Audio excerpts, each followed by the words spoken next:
Hey everyone, Ramsey here from Shallal, back with another Web3 marketing video. In this video, we're going to be covering something that is really important for those who want to dominate the timeline, attract mindshare, and ultimately build a better distribution network for their product, which is founder and team-led personal branding and marketing. Now, personal branding is not something that is really new. People like Gary Vee, Grant Cardone, and many big influencers already do this on a day-to-day basis. But in the crypto sphere, it hasn't been leveraged as much from a GTM perspective. Usually people come into the market and they spend time in the market, and then from there they build a personal brand and become thought leaders. People like Arthur Hayes, people like Vitalik, etc., who have big personal brands because they've accomplished a lot. But a lot of people now are utilizing founder and team-led personal branding as part of their go-to-market to obviously improve their distribution network. Now, it is a really powerful method if you can tap into it in the right way. And it will allow you to take your product further, engage with your audience, and really build trust with them to show that there's real people behind the product. Now, what it might seem like is a lot of the time, it's just a bit of an aimless yap on the timeline, just having fun with friends, making jokes, and just trying to engagement farm. But there is a method to the madness. And so in this video, I'm going to be covering, firstly, why you should be engaging in this marketing activity, and secondly, how you can do so effectively. I've studied many profiles on the timeline, and I've picked apart the three different most important parts of the content strategy and engagement strategy that I found that have led to results. So without further ado, let's get straight into the video. So first off, why does anyone really need to engage in founder and team-led personal branding? Well, if you look here, I've got my JS pane open, and I think we can illustrate the reasons why you should do this in a very simple three-pronged Venn diagram.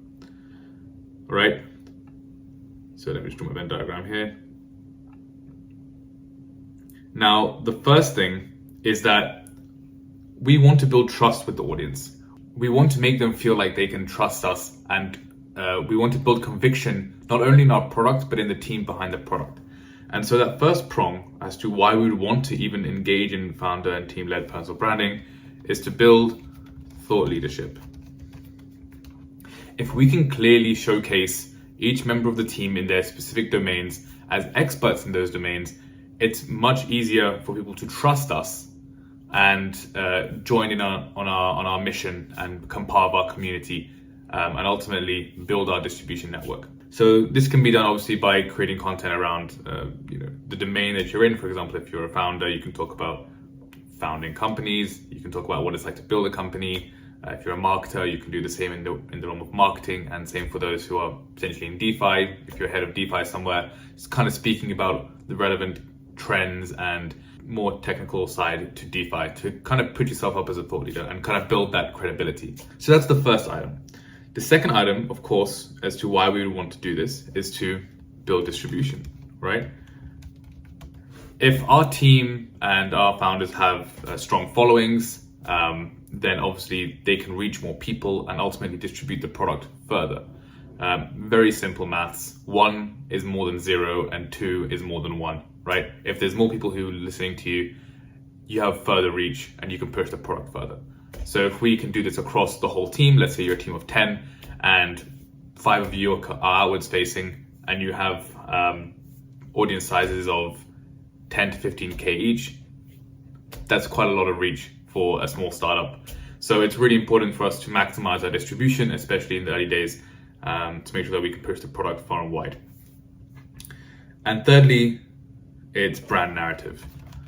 Now, for any startup in any given sector, no matter who you are, in the early days, your product is not what matters. It's your team. And the narrative for most startups in crypto seems to be more focused on the product itself. But realistically, what we should be focusing on is building the narrative for the team behind the product, so people can have conviction in something real, especially for products that are pre-PMF, pre-product startups. A lot of it can be quite wishy-washy. And what we want to do is build conviction in something that is real. And obviously the team is the thing that are really driving the product in the early stages. The product is really the byproduct of the team.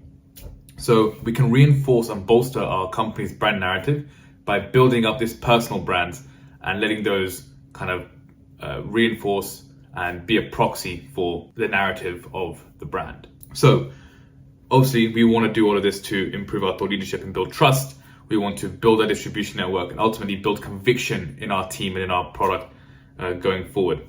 And again, you can hit all three of these and you'll be well and truly in the money. So now that we understand why we need to do this, right? These are the reasons why we would want to do founder and team personal branding. We now need to understand how we can go about doing that.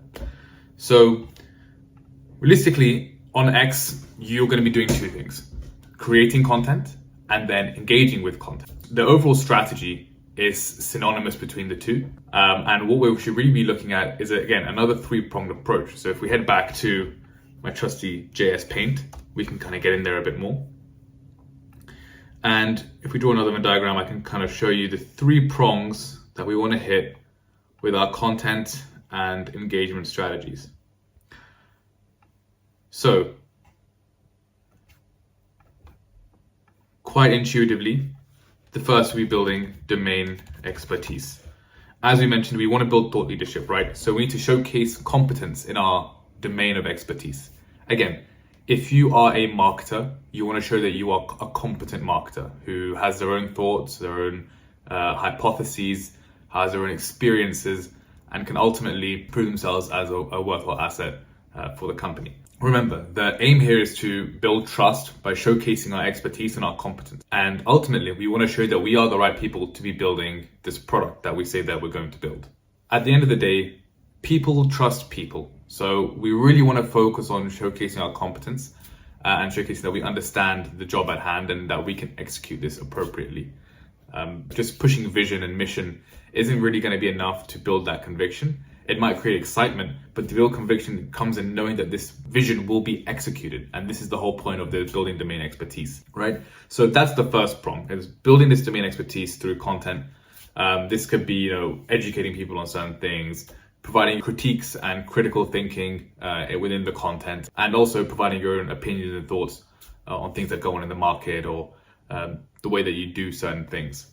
Now, the second prong of the content and engagement strategy would be product evangelism. Now, of course, we don't want to just be shilling the product. That wouldn't be very good for anyone. It would be quite annoying. But ultimately, why are we doing this? We're doing this to build distribution, so we should be pushing our product. We're not just building this to have a happy time and LARP around on Twitter. There is a job to do. There is a product to build. There is money to be made, and we do not want to leave anything on the table.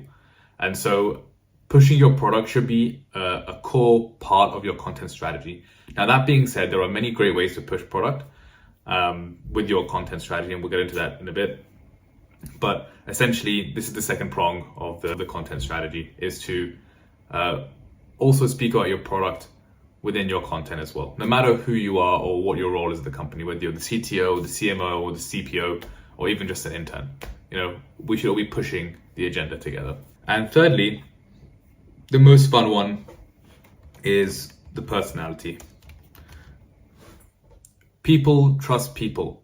It's very simple. People want to feel that they relate to you. They want to engage with people's content who resonates with them, right? On a values and personality level, right? On a cultural level. Just being really smart and knowing everything is not enough, right? There are people on the timeline who don't know anything and have great personalities and are funny, and they attract an audience. And that's really, really important. We want to differentiate ourselves from everybody else. We're all our own unique people, right? I'm unique to anyone else in my comment section and to the 207 followers I have on Twitter at this moment, right? And so we want to push that and build our own personal narratives. The good thing about this is no matter what happens to your role at this company, if you do this correctly, you'll have a good solid foundation to go ahead and network with other people, maybe land another job. And so it's important that we showcase our own unique differences in order to build our own personal brand narratives. And obviously in this case, it should supplement, again, building conviction around the team and that we are the right people to do what we're doing. So those are the three kind of main points for the content and engagement strategy, right? It should involve a level of building domain expertise, showcasing the product and evangelizing the product, and building our own personal narrative. And this will lead you to the big bucks. The reason that this is powerful is because this builds the overall story, right? And storytelling has been and always will be the backbone of marketing. So if you and your team hit these 3 areas across content and engagement, it will allow you to cover ground, build thought leadership, and build product awareness, and ultimately strengthen the brand narrative and the story you're going to be telling to the market. So let's get into the content side of things now. So given these 3 prongs, how do we now go ahead and create content that is going to be resonating with our target audience? And we can start with the domain expertise side. In order to build brand authority on a personal or company level, there has to be some level of domain expertise being shown. We have to build credibility, especially in this space where there are many grifters, scammers, and those who take advantage of the fruits that we have available to us. Building strong domain credibility and a strong social graph is really, really important, as your reputation is ultimately your key to surviving and thriving. So how do you build this on Twitter, on X? Well, again, as we mentioned, content and engagement is the way to go, but what is our content really comprised of? It's about showcasing clear competence in your domain of expertise.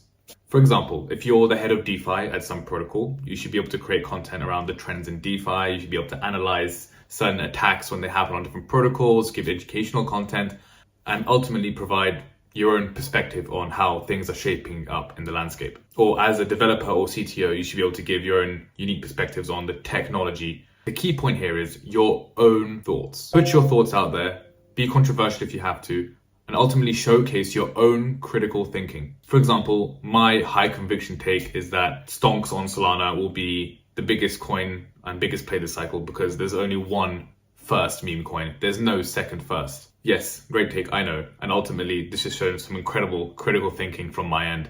But ultimately, that's what you're trying to do. You want to showcase that you are thinking for yourself. You can tackle things on your own, and you can showcase to the market that you are competent enough to do what you're saying you're going to do. Now, the second prong is product evangelism. Despite what many might say about shilling your own product, it is imperative that it's a part of your content strategy. As again, why else are we building distribution if we can't distribute the product? Product updates, educational content, branded content, memes, whatever have you, if it showcases the product, it should be pushed out there, right? From X articles, long forms, video content, it's all important. It's important to have all forms of product related content. You need to show conviction in your product and showcase to the audience a story as to why they need to have it too. And it's a compounding effect. Building domain expertise and thought leadership, plus building the narrative for your product, is not an additive thing. It's a multiplicative effect. Some great product evangelists to study would be like Kane from Infinix, Lucas from Nillion, and Tristan from Zeta Markets. I think their product content is really good. So if you're looking to study anyone, you should be studying them. Now, when it comes to team-led personal branding and team-led marketing, this is extremely, extremely important. And the reason is because you can penetrate multiple different audiences with one cohesive content strategy. Now, if we get back to our JS Paint, I'll explain why. So in any team, there are multiple people working across multiple different functions. And we should be able to build thought leadership in each one of those functions, again, to build our brand narrative and to build conviction in our team. But what this does for distribution is that it allows us to distribute our product and penetrate multiple different audiences at the same time. So if this is our product and these are the content strategies for different people, for example, this is the CMO's content strategy. CMO's content strategy. Head of DeFi's content strategy, the CPO's product strategy, and our founder's content strategy. Ultimately, these people will have vastly different audiences, people who'll be reading their work and people engaging with their content. And so it's important that we do ultimately put the product as a core part of our content strategy so we can penetrate multiple different audiences and really, really push that distribution hard. It's a very simple concept. Again, 1 is more than 0 and 2 is more than 1. The more people that we can reach with our product, the more people we're likely to convert into the product as well. And yes, not all of these people will be the target audience, but we need to attract mindshare, infiltrate the audience, and brainwash them into getting into our product. The third and final part of the content strategy is around personality. This is equally as important as the first two. You are a unique human. You have your own flaws, quirks, your own personalities, and ultimately you should be showing them off. Don't be scared, right? It's never as bad as your imposter syndrome thinks, and that's speaking from experience. Part of this whole scheme is to make friends, and you can't do that without being yourself. Make jokes, laugh on the timeline, show pictures from your life, and just really showcase what you're about. Be unhinged if you have to, because ultimately that's what's going to attract people into your tribe. Show what really makes you you. So if you like driving dirt bikes on the weekend, show that. If you like watching anime on the weekend, do that. If you like doing backflips in the jiu-jitsu gym while the brown belt strangles you, great. Tell people about that. It's fine. Give people an insight into your own life, right? The more that you can show that you're just another human who has its own goals, ambitions, ideals, and hobbies, the more likely you're going to attract real engagement. Again, everyone has their own taste, so you don't want to be one person for everyone.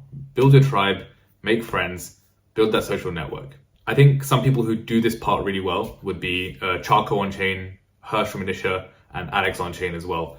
So 3 great profiles we're going to go ahead and look at on that front. Now, finally, content will not be enough to really push this over the line. You need to engage properly and have a real reply guide strategy.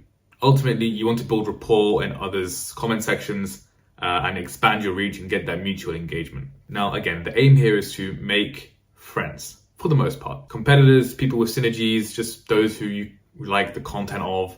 It's really easy to just engage with them, create value, make a joke, get some mutual engagement, and then take it from there. What I would really recommend is that you don't just GM everyone. It's not 2021. We're not trying to get a whitelist for NFTs. Let's really try to create value. And that can be in the form of educating, that can be in the form of having a debate, it could be in the form of making someone laugh. The point is, do something that is just like you, right? Showcase your personality, engage in the conversation, add some value. And if you do all of this together, create enough content over a long period of time, engage with the right people, you will build your personal brand narrative. Again, be bullish on people, not products, because products are the byproduct of people. So I hope this video was insightful. I hope it provided a good insight into how you can go about creating that founder and team personal branding strategy to help you attract mindshare, dominate the timeline, and ultimately build conviction in your product. If there's any questions, feel free to hit me in the comments and join my Telegram for some more Web3 marketing updates, and my Twitter too. And if you enjoyed this video, give it a like, comment, and feel free to share it with some friends. And I'll drop some more material on this in the description below. So I'll see you in the next video. Peace.